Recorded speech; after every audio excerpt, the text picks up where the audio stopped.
जय श्री राम दोस्तों, आपका स्वागत है आपके अपने चैनल सनातन भूमि पर। दोस्तों, सनातन भूमि पर आज हम आपको शिव पुराण से एक बहुत ही विशेष कथा सुनाने जा रहे हैं।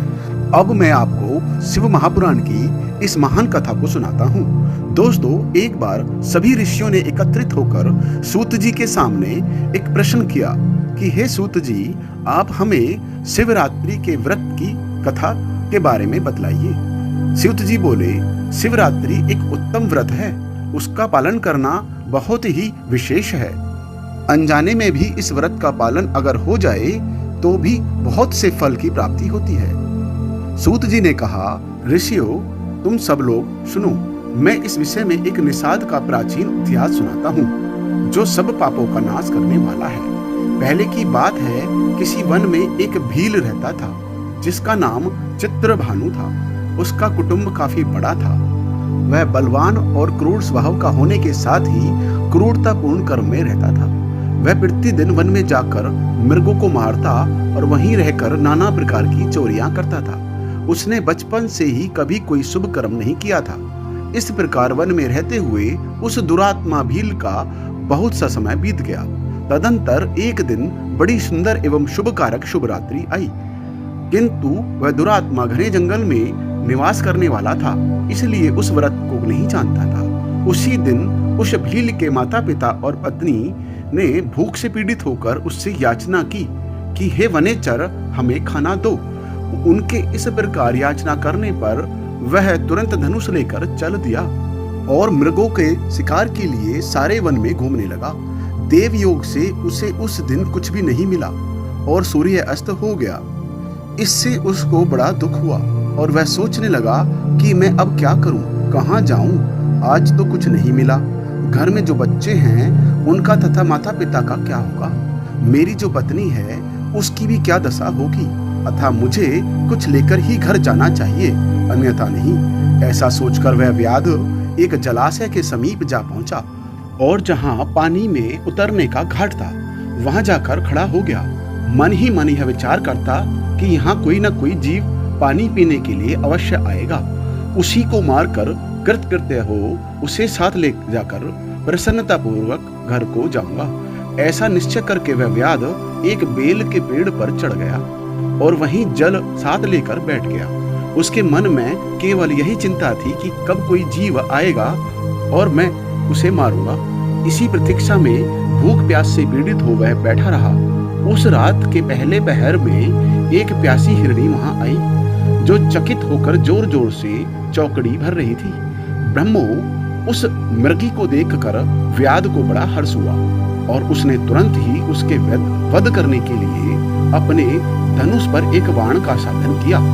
ऐसा करते हुए उसके हाथ के धक्के से थोड़ा सा जल और बिलपत्र नीचे गिर पड़े। उस पेड़ के नीचे एक शिवलिंग था। उक्त जल और बिलपत्र से शिव की प्रथम पहर की पूजा संपन्न हो गई। उस पूजा के महात्म्य से उस व्याध का बहुत सा पातक तत्काल नष्ट हो गया। वहां होने वाली खड़खड़ाहट की आवाज को सुनकर हिरणी ने भय से ऊपर की ओर देखा। व्याध को देखते ही वह व्याकुल हो गई और बोली। मृगी ने कहा, व्याध, तुम क्या करना चाहते हो, मेरे सामने सच सच बताओ। हिरणी की वह बात सुनकर व्याध ने कहा, आज मेरे कुटुंब के लोग भूखे प्यासे हैं, अतः तुम्हें मारकर उनकी भूख मिटाऊंगा, उन्हें तृप्त करूंगा।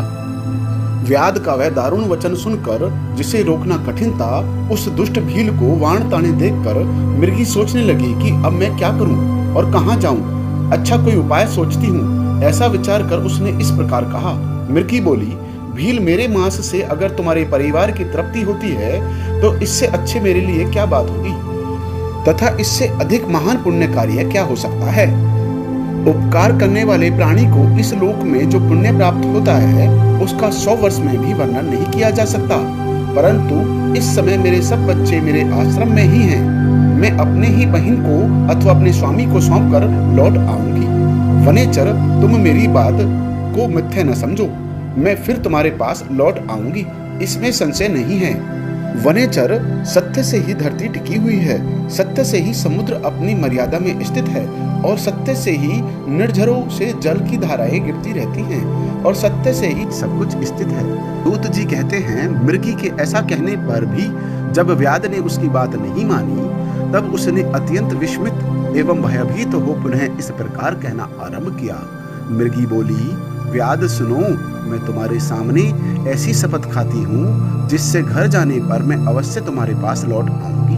ब्राह्मण यदि वेद बेचे और तीनों काल संध्या ना करे तो उसे जो पाप लगता है, पति की आज्ञा का उल्लंघन करके स्वेच्छानुसार कार्य करने वाली स्त्री को जिस पाप की प्राप्ति होती है, किए हुए उपकार को न मानने वाले, भगवान शंकर से विमुख रहने वाले, दूसरे से विद्रोह करने वाले, धर्म को लांघने वाले तथा विश्वघात और छल करने वाले लोगों को जो पाप लगता है, उसी पाप से भी मैं लिप्त हो जाऊं यदि लौट कर न आऊं। इस तरह अनेक शपथ खाकर जब मृगी चुपचाप खड़ी हो गई, तब व्याध ने उसे इस प्रकार कहा, अच्छा अब तुम अपने घर को जाओ।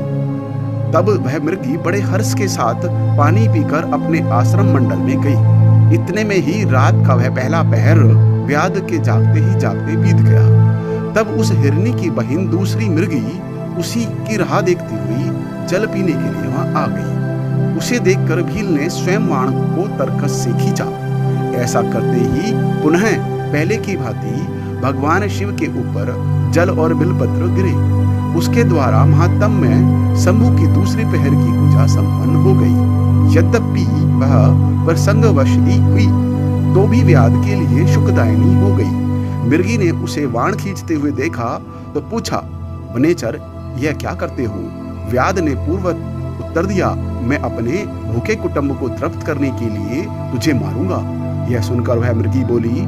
मृगी ने कहा, व्याध, मेरी बात सुनो, मैं धन्य हूँ, मेरे देह धारण सफल हो गया, क्योंकि इस अनित्य शरीर के द्वारा उपकार होगा, परंतु मेरे छोटे छोटे बच्चे घर में हैं, अतः मैं एक बार जाकर उन्हें अपने स्वामी को सौंप दूं, फिर तुम्हारे पास लौट आऊंगी। व्याध बोला, तुम्हारी बात पर मुझे विश्वास नहीं है, मैं तुझे मारूंगा, इसमें संशय नहीं है। यह सुनकर वह हिरणी भगवान विष्णु की शपथ खाती हुई बोली, व्याध, जो कुछ मैं कहती हूँ उसे सुनो। यदि मैं लौट कर न आऊं तो अपना सारा पुण्य हार जाऊं, क्योंकि जो वचन देकर उससे पलट जाता है वह अपने पुण्य को हार जाता है। भगवान विष्णु का भक्त होकर शिव की निंदा करता है, माता पिता की निधन तिथि को श्राद्ध आदि न करके उसे सुना बिता देता है तथा मन में संताप का अनुभव करके अपने दिए हुए वचन को पूरा करता है, ऐसे लोग को जो पाप लगता है वही मुझे भी लगे यदि लौट कर न आऊं। सूत जी कहते हैं, ऐसा वचन सुनकर व्याध ने उस मृगी से कहा, जाओ मृगी,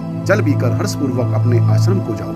इतने में ही रात का दूसरा पहर व्याध के जागते जागते बीत गया। इसी समय तीसरा पहर आरंभ हो जाने पर मृगी के लौटने में विलंब हुआ जान चकित हो व्याध उसकी खोज करने लगा। इतने में ही उसने जल के मार्ग में एक हिरण को देखा। वह बड़ा हष्ट-पुष्ट था। उसे देखकर वनेचर को बड़ा हर्ष हुआ और वह धनुष पर बाण रखकर उसे मारने के लिए उद्यत हुआ। ऐसा करते समय उसके द्वारा फिर से कुछ जल और बिलपत्र शिवलिंग पर जा गिरे। उससे उसके सौभाग्य से भगवान शिव की तीसरे पहर की पूजा संपन्न हो गई। इस तरह भगवान ने उस पर अपनी दया दिखाई। पत्तों के गिरने आदि के शब्द को सुनकर मृग ने व्याध की ओर देखा और पूछा, क्या करते हो? व्याध ने उत्तर दिया, मैं अपने कुटुंब को भोजन देने के लिए तुम्हारा वध करूंगा। व्याध की यह बात सुनकर हरिण ने मन ही मन बड़ा हर्ष हुआ और वह तुरंत व्याध से इस प्रकार बोला। हरिण ने कहा, मैं धन्य हूँ, मेरा हष्ट-पुष्ट होना सफल हो गया, क्योंकि मेरे शरीर से आप लोगों की तृप्ति होगी।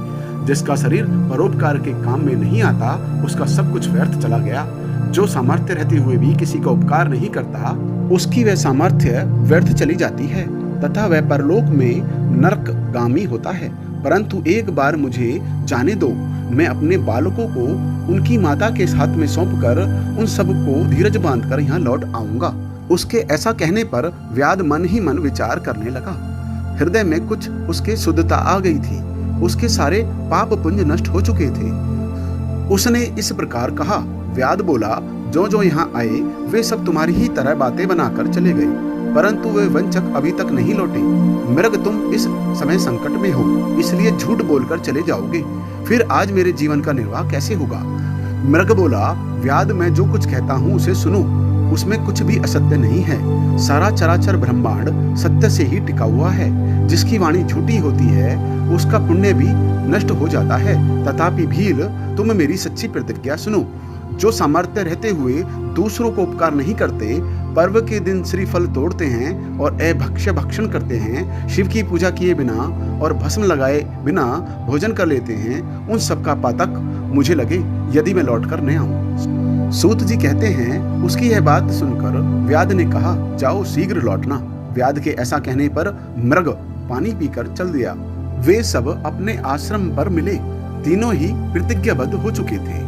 आपस में एक दूसरे के वृत्तांत को भली भांति सुनकर सत्य के पास में बंधे हुए उन सब ने यही निश्चय किया, वहां अवश्य जाना चाहिए। इस निश्चय के बाद वहां बालकों को आश्वासन देकर वे सब के सब जाने के लिए उत्सुक हो गए। उस समय जेठी मृगी ने अपने स्वामी से कहा, स्वामिन, आपके बिना यहाँ बालक कैसे रहेंगे? प्रभु, मैंने वहां पहले जाने की प्रतिज्ञा की है, इसलिए केवल मुझको ही जाना चाहिए। आप दोनों यही रहें। उसकी यह बात सुनकर छोटी मृगी बोली, बहन, मैं तुम्हारी सेविका हूँ, इसलिए आज मैं ही व्याध के पास जाती हूँ, तुम यहीं रहो। यह सुनकर मृग बोला, मैं ही वहां जाता हूँ, तुम दोनों यहाँ रहो, क्योंकि शिशुओं की रक्षा माता से अच्छी कोई नहीं कर सकता। यह बात सुनकर उन दोनों मृगियों ने धर्म की दृष्टि से उसे स्वीकार नहीं किया। वे दोनों अपने पति से प्रेम पूर्वक बोली, प्रभु, पति के बिना इस जीवन को धिक्कार है। तब उन सब ने अपने बच्चों को सांत्वना देकर उन्हें पड़ोसियों के हाथ में सौंप दिया और स्वयं शीघ्र ही उस स्थान को प्रस्थान किया जहाँ वह व्याध शिरोमणि उनकी प्रतीक्षा में बैठा था। उन्हें जाते देख उनके वे बच्चे भी उनके पीछे पीछे चल दिए। उन्होंने यह निश्चय कर लिया था कि इन माता पिता की जो गति होगी वही हमारी भी होगी। उन शब को एक साथ आया देख व्याध को बड़ा हर्ष हुआ। उसने धनुष पर बाण रखा। उस समय पुनः जल और बिलपत्र शिव के ऊपर गिरे। उससे शिव के चौथे पहर की पूजा संपन्न हो गई। उस समय व्याध का सारा पाप तत्काल भस्म हो गया। इतने में ही दोनों मृगियों और मृग बोल उठे, व्याध शिरोमणि, कृपा करके हमारे शरीर को सार्थक करो। उनकी यह बात सुनकर व्याध को बड़ा विस्मय हुआ। शिव पूजा के प्रभाव से उसको दुर्लभ ज्ञान प्राप्त हो गया था।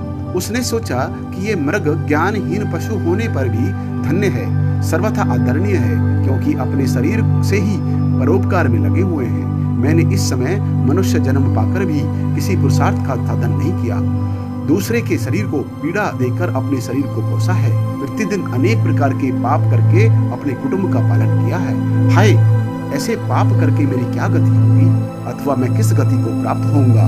मैंने जन्म से लेकर अब तक जो पाप किए हैं उसका मुझे स्मरण हो रहा है। मेरे जीवन को धिक्कार है, धिक्कार है। इस प्रकार ज्ञान संपन्न होकर व्याध ने अपने वाण को रोक लिया और कहा, श्रेष्ठ मृगो, तुम जाओ, तुम्हारा जीवन धन्य है। व्याध के ऐसा कहने पर भगवान शंकर तत्काल प्रसन्न हुए और उन्होंने व्याध को अपने सम्मानित एवं पूजित स्वरूप का दर्शन कराया तथा कृपा पूर्वक उसके शरीर का स्पर्श करके उससे प्रेम से कहा, भील, मैं तुम्हारे व्रत से प्रसन्न हूँ, वर मांगो। व्याध भी भगवान शिव के उस रूप को देखकर तत्काल जीवन मुक्त हो गया। मैंने सब कुछ पा लिया, यूं कहता हुआ उनके चरणों में गिर पड़ा। उसके इस भाव को देखकर भगवान शिव मन ही मन बड़े प्रसन्न हुए और उसे आशीर्वाद देकर वहां से अंतर्ध्यान हो गए। भगवान शंकर की कृपा पाकर व्याध ने सभी भोगों को भोग कर अंत में मोक्ष प्राप्त किया। तो भोलो भक्तों, ये कथा आपको कैसी लगी? बोलो शंकर भगवान की जय।